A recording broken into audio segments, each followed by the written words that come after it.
மட்டக்களப்பு மாவட்டத்திலும் காணிகள் மிக மோசமாக மோசடி செய்யப்பட்டிருக்கிறது. கவலையான விஷயம் என்னவென்றால், தென்பகுதியில் இருக்கிற மிக முக்கியமான பத்திரிகையான திவைன பத்திரிகை மாத்திரம் சமன் கமகே என்கிற ஒரு ஊடகவியலாளர் செய்தியை வெளியிட்டிருக்கிறார்.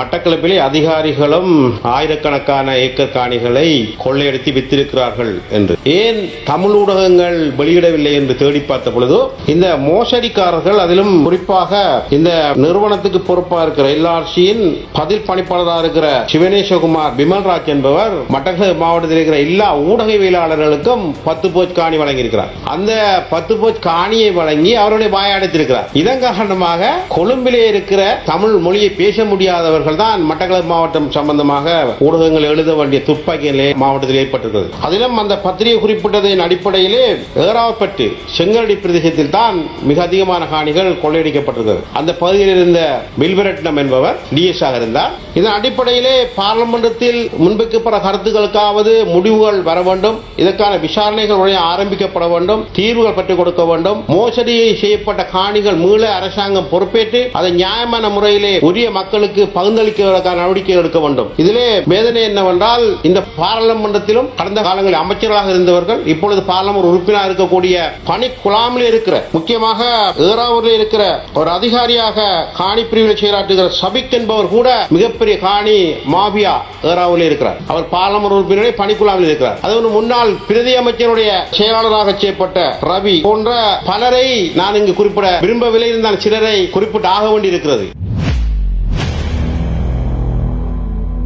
கௌரவ சபைக்கு தலைமை தலைவர்களே, இன்று நீதி அமைச்சரால் கொண்டு வரப்பட்ட மிகவும் பழமை வாய்ந்த காணி பதிவு சம்பந்தமான திருத்த சட்டங்கள், அதேபோன்று அட்டர்னி தத்துவங்கள் சம்பந்தமான திருத்தம் மிக முக்கியமான இடத்தை பிடித்திருக்கிறது.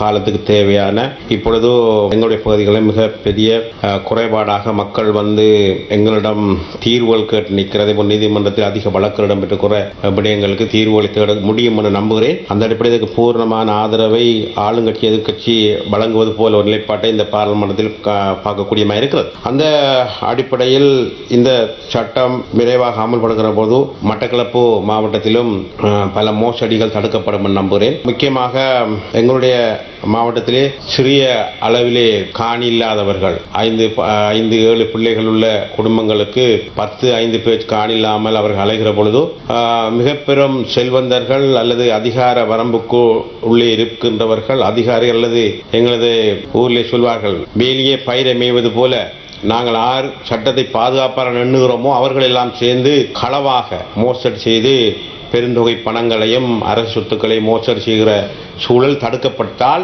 மிக பெரும் உதவியாக இருக்கும் நம்புகிறேன். முக்கியமாக எங்களுடைய மட்டக்களப்பு மாவட்டத்திலே சொரிமா வண்டாநாயக்கா அம்மையாவுடைய காலத்தில் கொண்டு வரப்பட்ட எல்ஆர்சி காணி சீர்திருத்த ஆணைக்குழுவின் ஊடாக பல கிட்டத்தட்ட 7,000 அல்லது 9,000 அளவிலே ஏக்கர் காணிகள் சுவீகரிக்கப்பட்டது. அந்த காணிகள் மிக மோசமாக மோசடி செய்யப்பட்டிருக்கிறது. அதிலும் மிக கவலையான விஷயம் என்னவென்றால், கடந்த 16ஆம் தேதி தென்பகுதியில் இருக்கிற மிக முக்கியமான பத்திரிகையான திவைன பத்திரிகை மாத்திரம் சமன் கமகே என்கிற ஒரு ஊடகவியலாளர் தன்னுடைய 16வது தேதியிலே 10ஆம் பக்கத்திலே ஒரு செய்தியை வெளியிட்டிருக்கிறார்.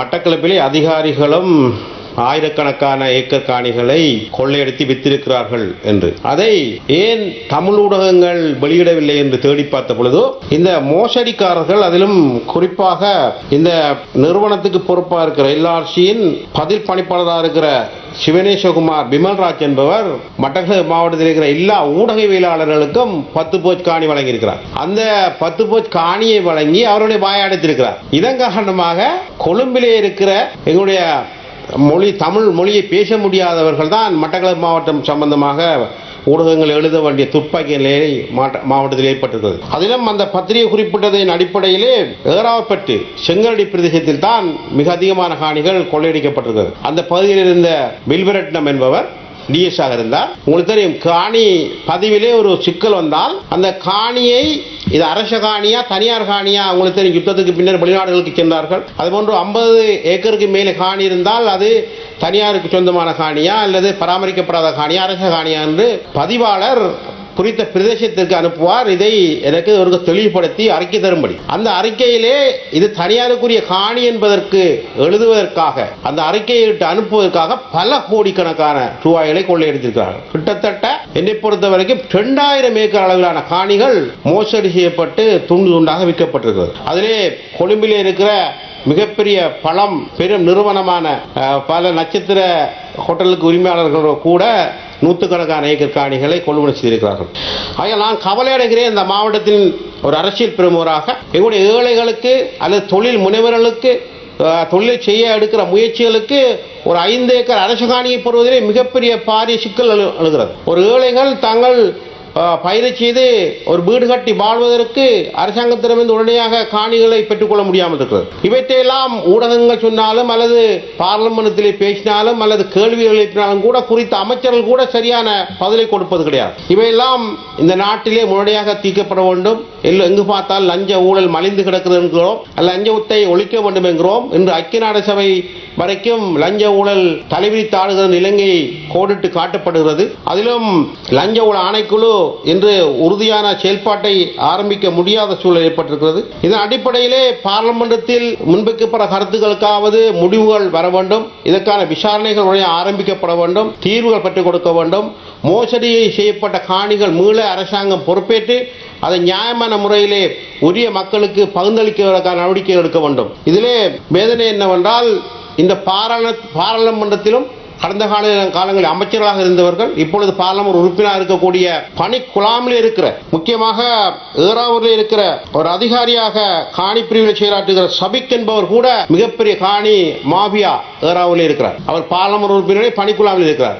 அது முன்னாள் பிரதி அமைச்சருடைய செயலாளராக செய்யப்பட்ட ரவி போன்ற பலரை நான் இங்கு குறிப்பிட விரும்பவில்லை. இருந்தால் சிலரை குறிப்பிட்டு ஆக வேண்டியிருக்கிறது. தேவநாயகம் ஐயாவுடைய காலத்திலே கும்புரமுலையிலே 7 ஏக்கரிலே அச்சுக்கூட்டு தாவனம் கொண்டு வரப்பட்டது. பின்னர் அதை யுத்த காலத்திலே படையினர் பயன்படுத்தினார்கள். அந்த அச்சுக்கூட்டு தாவனத்துடைய கட்டிடங்களை அழித்து அது தங்களுக்குரிய காணி என்று கோவி என்ற ஒரு செங்கலடியை சேர்ந்தவர் வந்து இப்பொழுது வேலியை போட்டு அதை துண்டு உண்டாக பிரித்து விற்கிற நிலைமை ஏற்பட்டிருக்கிறது. இப்படி கண்ணுக்கு முன்னால் அரசு சொத்துக்கள் கையாளப்படுகிற எல்லா விடயங்களும் தடுக்கப்படுமாக இருந்தால் நிச்சயமாக இந்த சட்டம் பேருதவியாக அமையும். அதற்கு இது வழி போலும் என்று நான் நம்புகிறேன். அதுபோல நீண்ட